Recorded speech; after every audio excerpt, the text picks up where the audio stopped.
कुटुंब पेन्शनवर सरकारचा अत्यंत महत्त्वाचा निर्णय समोर आले आहे. आता फॅमिली पेन्शन 67व्या वर्षापर्यंत मिळणार असून नवीन नियमानुसार सर्व नियम हे सर्वांना लागू होणार आहे. जर आता एखाद्या सरकारी कर्मचाऱ्यांच्या निवृत्तीनंतर मृत्यू झाला तर त्याच्या कुटुंबाला 7 वर्ष किंवा वयाच्या 67व्या वर्षापर्यंत जे आधी असेल ते वाढीव दराने कुटुंब पेन्शन मिळणार आहे, असे सरकारने आता स्पष्ट केले आहे. याशिवाय निवृत्तीचे वय काही असले तरी हा नियम मात्र आता सर्वांना लागू असणार आहे. पहिली पत्नी जिवंत असताना दुसरा विवाह केल्यास विवाह अवैध मानला जाईल. अशा प्रकरणात दुसरी पत्नी पेन्शनसाठी पात्र ठरणार नाही.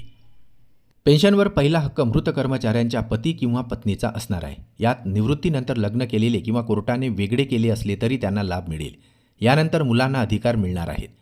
यामध्ये दत्तक आणि सावत्र मुलांचाही समावेश असणार आहे असे स्पष्ट करण्यात आलेले आहे. तर अवलंबून असलेल्या पालकांना आणि शेवट मानसिक किंवा शारीरिक अपंगत्व असलेल्या भावंडांना तिसऱ्या लाभाचा हक्क असणार आहे.